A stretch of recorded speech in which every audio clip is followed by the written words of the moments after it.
L'apport de la femme au développement n'est plus à démontrer. De plus en plus, les femmes veulent se retrouver dans la sphère des prises de décisions. Les femmes veulent être aux commandes. Voilà qui nous a poussé à adapter notre émission d'aujourd'hui à un thème, celui d'un autre regard sur les leaderships au féminin. Et nous allons discuter autour de ce thème avec Blanchine Mazanga. Elle est CEO de Source Créative. Bienvenue sur ce plateau, madame. Merci beaucoup. Avant de parler de Source Créative, avant de parler d'un autre regard du leadership au féminin, vous êtes femme, je le suis également, et vous êtes invitée de l'émission Femmes. Si vous étiez demandé de définir en quelques mots ce mot, que diriez-vous, Blanchine? En fait, pour le définir, on aurait à disséquer chacune des lettres qui composent le mot femme. Et pour chacune de ces lettres, on aurait des adjectifs qui décrivent tout le potentiel en termes d'être et d'action de la femme. Par exemple, pour le mot F, vous avez formidable, vous avez la force, vous avez la fierté, vous avez la fiabilité. Pour le mot, vous avez finalement repris tous les adjectifs qui commencent avec F. Exactement, parce que c'est dans ça, je pense, qu'on trouve la richesse de la femme en elle-même. Oui, même eux, il y a extraordinaire, éducatrice. Dans M, il y a magnifique, il y a mère, il y a modèle. Et encore une fois, il y a tellement de mots. Vous pensez que les femmes ont en elles toutes ces qualités? Elles ont en elles tout ce potentiel qui doit être développé pour pouvoir être démontré et reconnu, en fait. Finalement, on revient à notre thème, un autre regard sur le leadership au féminin. Pourquoi un autre regard? Un autre regard, parce qu'il faut reconnaître qu'en RDC, on a fait beaucoup de progrès pour donner à la place une position de décideur, comme vous l'avez dit. Mais on est en train de voir quelles sont la valeur ajoutée dans la vie de chaque jour de celles qui sont réellement les femmes. Tout à fait. Parce qu'aujourd'hui, penser que le leadership existe pour les femmes parce qu'on a des femmes députées, des femmes dans le pouvoir. Des femmes politiques, femmes ministres. Oui, c'est restreindre le combat, si on peut appeler ça un combat, ou c'est restreindre le travail pour lequel on est en train de se battre, pour non seulement donner à la femme la position pour qu'elle puisse prendre des décisions, mais c'est surtout pour améliorer la vie de la femme. Finalement, qui est leader selon vous? Un leader, ça peut être n'importe qui a le potentiel d'être un leader. C'est pourquoi c'est très important de définir c'est quoi le leadership. Parce que pour beaucoup, le leadership, c'est un titre, c'est un statut, c'est une position. Mais en fait, le leadership, moi, je considère ça comme un art. Quand je donne des formations, j'explique que le leadership, c'est l'art d'influencer les autres à faire volontairement ce qui est nécessaire pour eux et pour l'organisation pour atteindre des objectifs. Leadership au féminin ou leadership des femmes ou leadership, je ne sais pas, pourquoi il y a cette nuance-là entre les mots? La nuance est très importante parce que dire leadership féminin, ça veut dire que les hommes ont une autre manière d'exercer le leadership, ont besoin de définir. Est-ce que c'est pas vrai? Parce que finalement, les femmes, on les reproche de ne pas être dans la tactique, la stratégie, elles sont plus opérationnelles, alors que les hommes, quand ils dirigent, il y a beaucoup de stratégie et beaucoup d'expérience par rapport à la femme qui s'y est pris un peu tard. Ça, c'est justement les stéréotypes qui entretiennent ce terme de leadership féminin et on ne dit pas leadership masculin.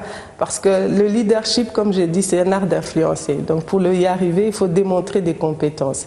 Et quand on entre en profondeur pour voir ces compétences ne sont ni masculines ni féminines. C'est des compétences que toute personne, quand elle les entretient, elle est éduquée, formée autour de ça, elle peut les développer aussi. Et quels sont les caractères d'un bon leader, selon vous? Dans le leadership, d'abord, il y a 3 dimensions de leadership. C'est là que vous allez voir et la femme et l'homme. On est dans une émission de femmes, mais on va démontrer que la femme, aussi bien que l'homme, peut développer ces 3 dimensions. D'abord, il y a le leadership de soi, qui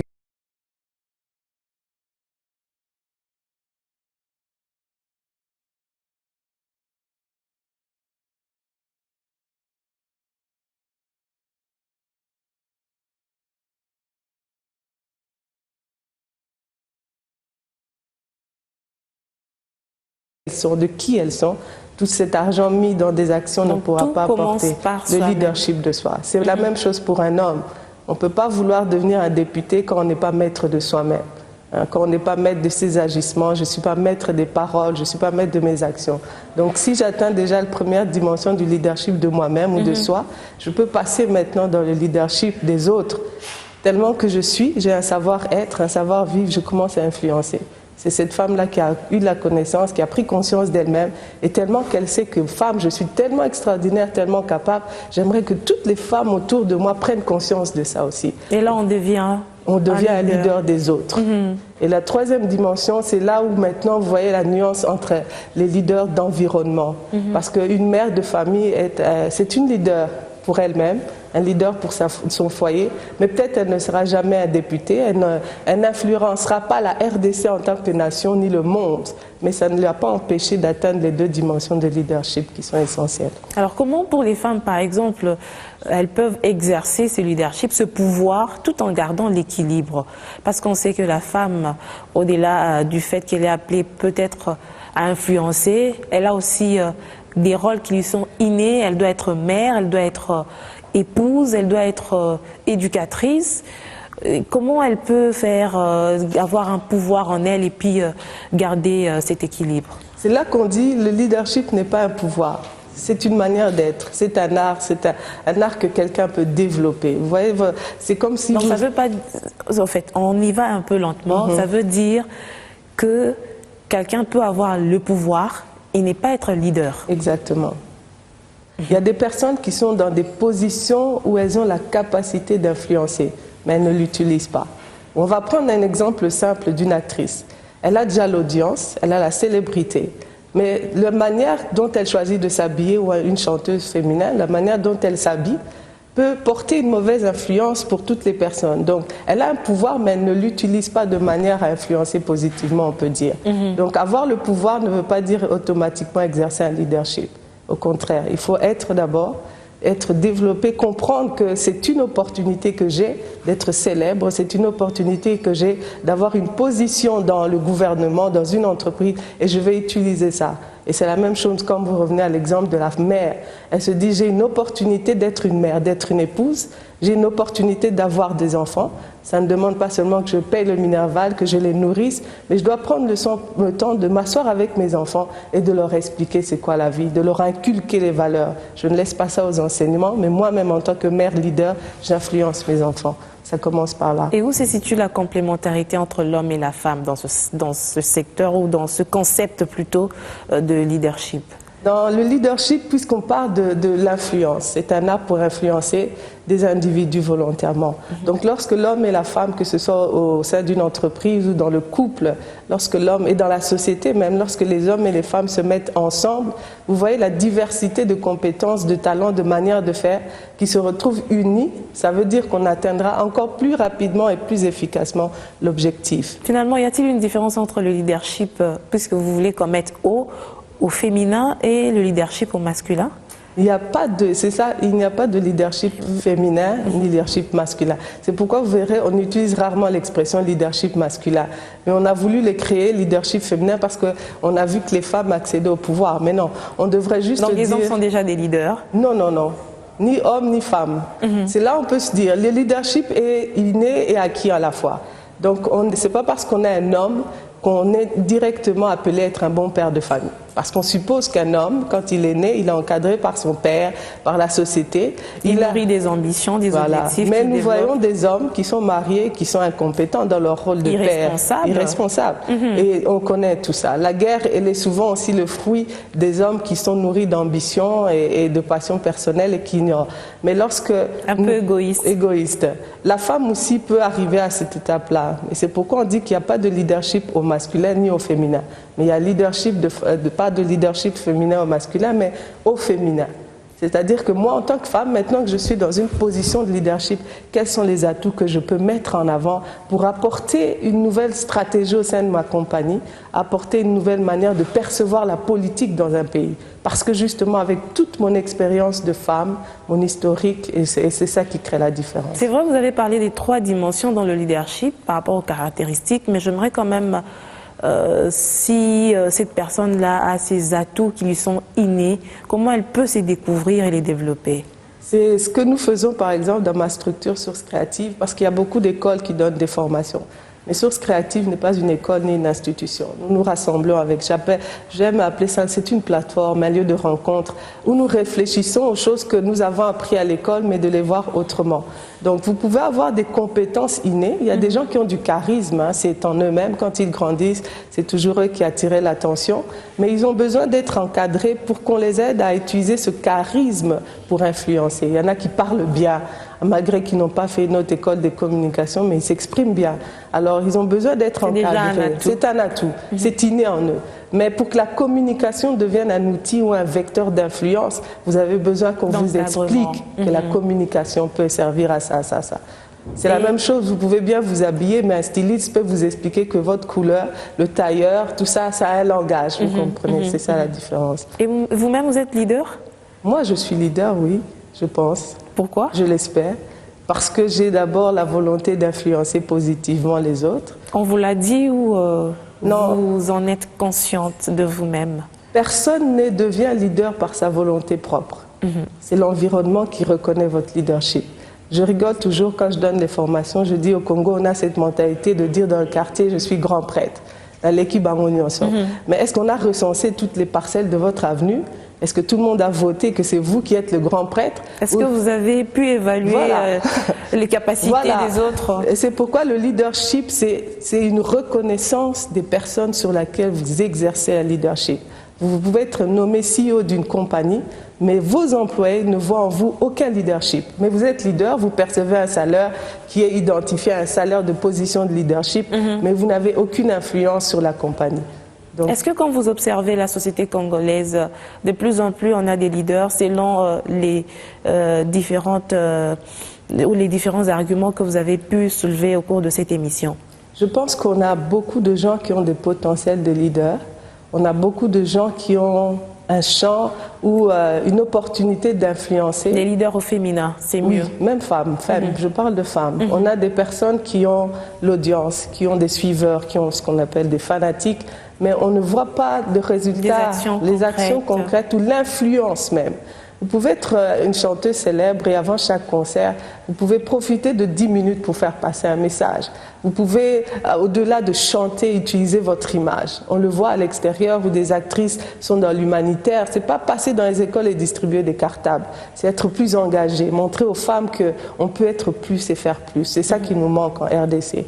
Et même dans nos politiques, nous avons des femmes qui ont des positions de pouvoir, mais on ne voit pas l'influence auprès des générations suivantes. Oui, tout à fait. Et par moments, ça crée une cassure, un vide entre ces deux générations parce que celles qui viennent se disent de ne pas avoir assez de repères. Exactement. C'est important d'avoir des modèles dans la société, n'est-ce pas? Exactement, parce que le résultat de la société aujourd'hui au Congo est le signe d'un manque de modèles. Nous avons des gens qui font beaucoup de choses, mais pas des choses qui influencent positivement. Nous avons des gens qui ont le pouvoir, qui ont des moyens, mais ça ne profite pas. Et c'est pourquoi les gens les voient, mais ne les considèrent pas comme des modèles. Et c'est ce qu'on a besoin aujourd'hui. On va revenir à Source Créative. Source Créative, d'où vous est venue l'idée de créer cette plateforme? C'est parce que vous avez vu qu'il y avait tous ces talents qui s'éparpillaient ou c'est parce que vous avez une passion et que vous voulez l'exercer dans ce domaine-là où, il faut qu'on se le dise, on est entre nous, un but lucratif? Il y a 3 mots, si vous allez sur notre site, vous allez voir, on explique pourquoi on est là. Parce que si on est là juste pour gagner l'argent, on a déjà échoué. Mais c'est une partie des choses peut-être, mais chez nous, c'est 3 choses qui nous influencent ou qui déterminent les actions que nous posons au sein de Source Créative. C'est d'abord la vision. Nous avons vu des femmes et nous nous disons elles peuvent être plus que ça. Nous avons vu des hommes qui ont des potentiels, mais il manque d'encadrement, il manque de modèles, de motivation. Et c'est cette vision-là a créé en nous une passion. Nous avons vu quelque chose, nous avons été passionnés et nous disons la passion ne peut pas rester au terme de mon cœur, j'aime. Il faut que ça devienne une action. Et en posant des actions, on commence à influencer les gens. Donc c'est cette volonté. Est-ce qu'il y a eu des résultats concrets, des gens qui ont été formés et puis après, oui, parce que vous sentez un changement? Je pense que oui.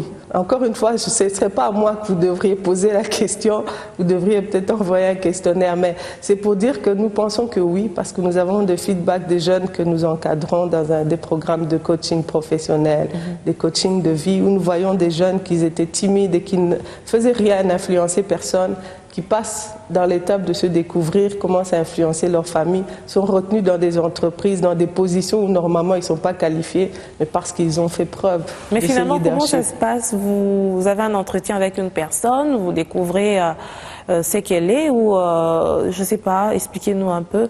Les programmes comme de coaching ou de mentoring partent au départ parce que c'est ça le leadership, influencer volontairement. Il faut que la personne ait la volonté. Je ne peux pas vous dire, vous parlez très bien, je peux vous aider, je vais faire de vous une journaliste. Vous allez commencer à venir chaque jour. Non, oui, ça c'est moi qui veux imposer. C'est ça que moi j'avais dans ma tête. Non. C'est cette même perception que beaucoup de leaders disent, oui. On ne place pas la grandeur dans les gens. Non. Je dis, oui, je remarque que vous parlez bien. Est-ce que je peux vous expliquer ce que vous pourriez devenir si vous faisiez ça. Mais ce n'est pas ça qu'on va faire. Comment est-ce que vous pensez que vous pourriez faire? Et moi, j'amène mon expertise, source créative, amène l'expérience dans ce sens que la personne peut venir avec des belles idées, mais on se rend compte que s'il prend ce chemin, il va contre un mur, on l'aide. Mais l'idée, la volonté vient de l'individu qui entre dans le programme et on l'accompagne. C'est un accompagnement vers la grandeur, un accompagnement vers le leadership. C'est ce rôle de parent qui est là, qui vous tient la main. Ils vous disent, OK, attention, mais des fois, ils se disent, il faut le laisser se cogner pour qu'il apprenne que ce chemin-là. Ça demande des moyens. Est-ce que c'est en même temps gratuit ou c'est moyennant quelque chose? Ou vous avez quelqu'un, par exemple, comme les ONG fonctionnent, ils ont des financements et puis en retour, ils font bénéficier des gens des formations gratuitement.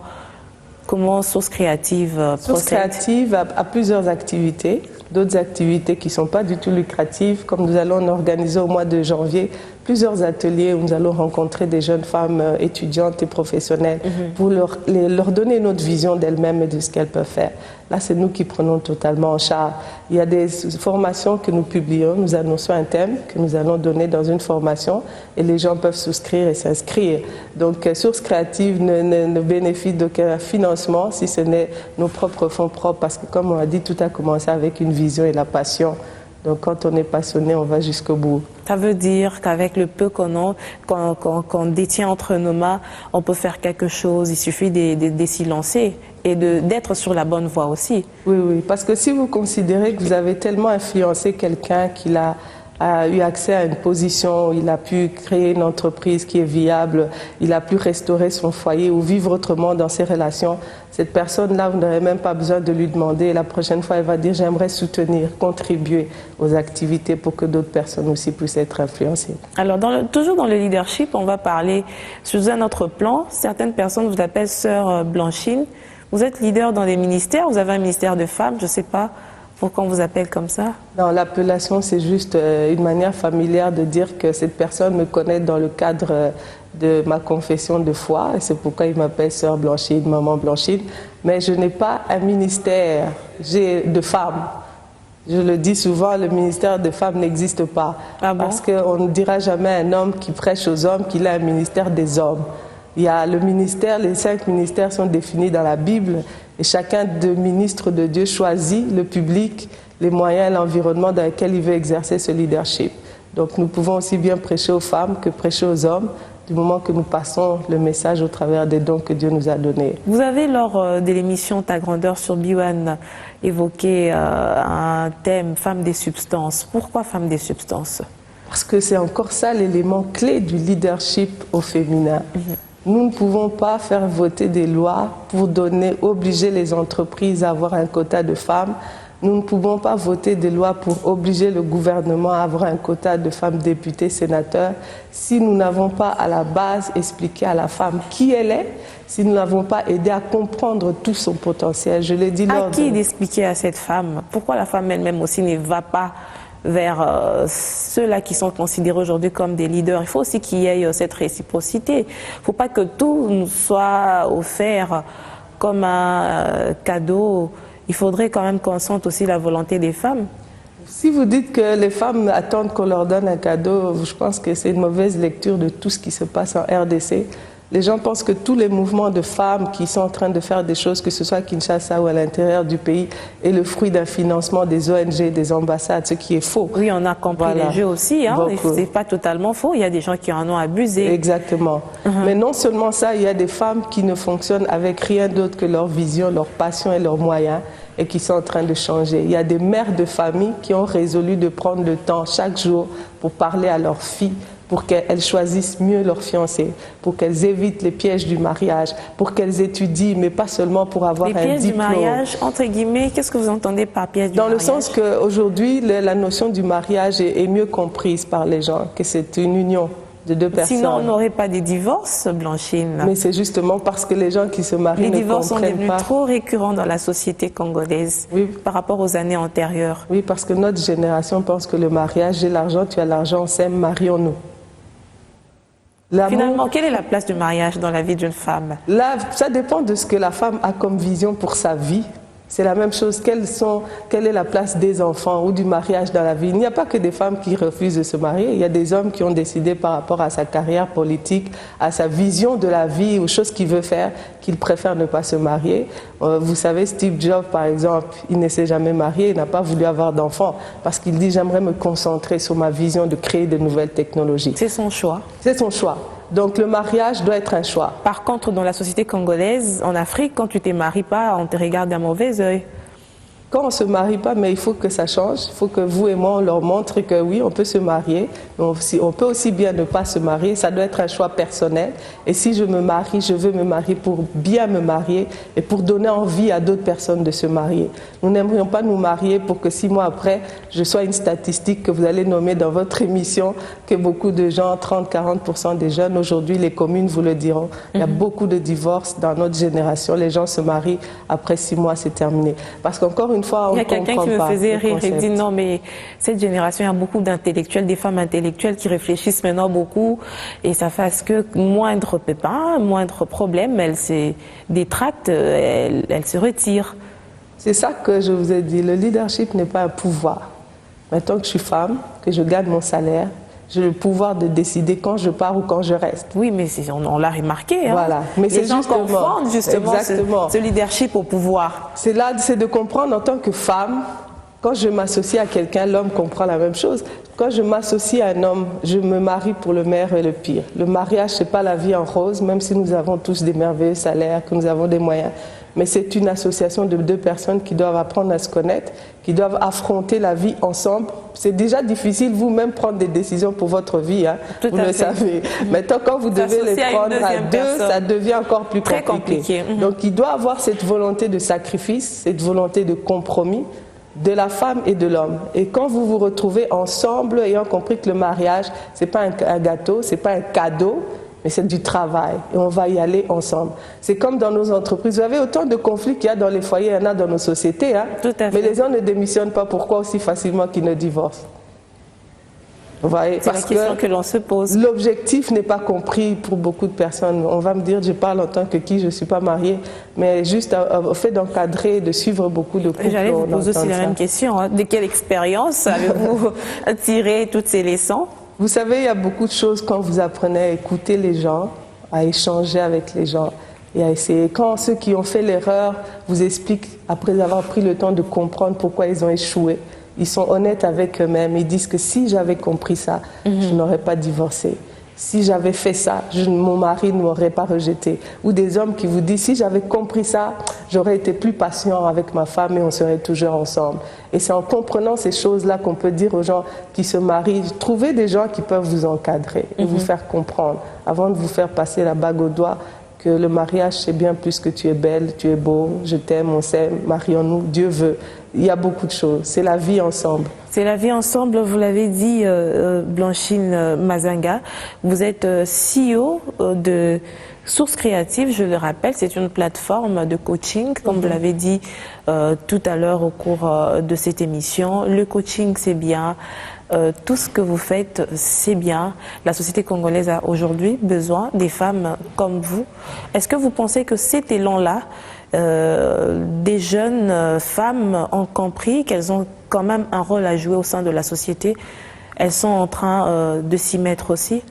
Oui, parce que je le vois, que ce soit dans le domaine religieux ou de l'Église dans lequel j'évolue et dans le domaine professionnel. Parce que moi-même, je travaille, je suis manager dans une compagnie, dans une institution et je suis aussi entrepreneur en tant que responsable de ma propre structure. Je côtoie beaucoup de jeunes filles, de jeunes femmes et de mamans. Et vous vous rendez compte que les gens ont soif de devenir. Elles n'ont pas le soif du pouvoir, elles ont le soif qu'on leur donne d'exister. Moi, quand j'observe un peu, c'est vrai qu'il y a de l'équilibre. Certaines personnes ont cette soif-là, mais d'autres, par contre, les jeunes, quand je regarde, j'ai l'impression qu'on est dans des futilités. Et par moments, ça m'écoeure en tant que jeune femme. Je me dis, mais pourquoi ne pas se lancer dans tel domaine que de... Pourquoi ne pas suivre des émissions éducatives, par exemple, que de suivre des films nigérians. En fait, j'ai rien contre eux, mais au moins, on a besoin de s'instruire du jour au lendemain. Et par moments, par des faits assez banals, j'ai l'impression qu'il y a quand même une certaine distraction dans nos générations. C'est parce que moi, je vous poserai la question, vous, en tant que dans le domaine des médias et de communication, qu'est-ce qu'on donne comme programme? Qu'est-ce que vous nous proposez? Ça, c'est vrai. Mais individuellement, je pense que chacun a ses objectifs et c'est par rapport à ces objectifs-là. Non, il ne faut pas oublier que beaucoup de gens bougent à cause de la masse. Les gens aiment, tout le monde en parle, tout le monde fait ça, je le ferai aussi.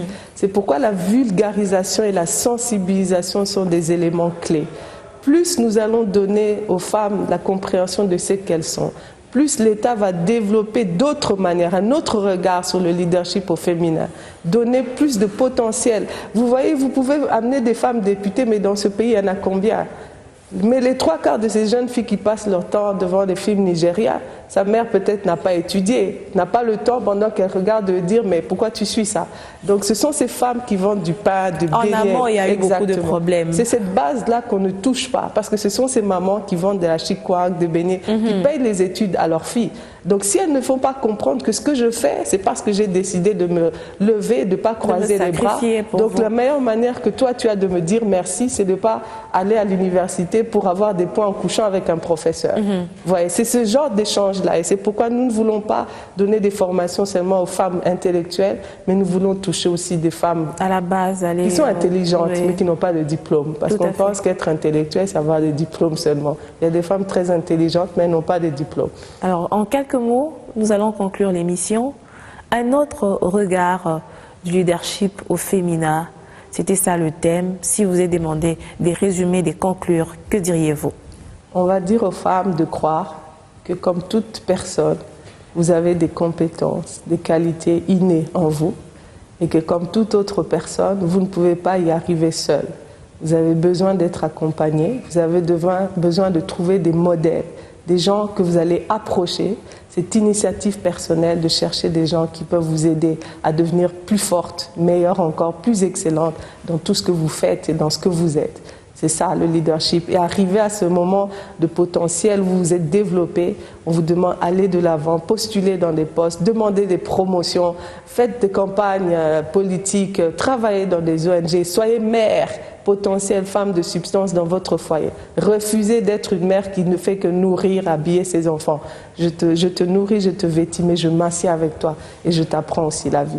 Merci, Sœur Blanchine, d'avoir répondu à notre invitation de ce soir. Merci beaucoup de m'avoir invité. Merci à vous, chers téléspectateurs, de votre fidélité à ce programme. On vous retrouve très bientôt sur la même chaîne pour la même émission.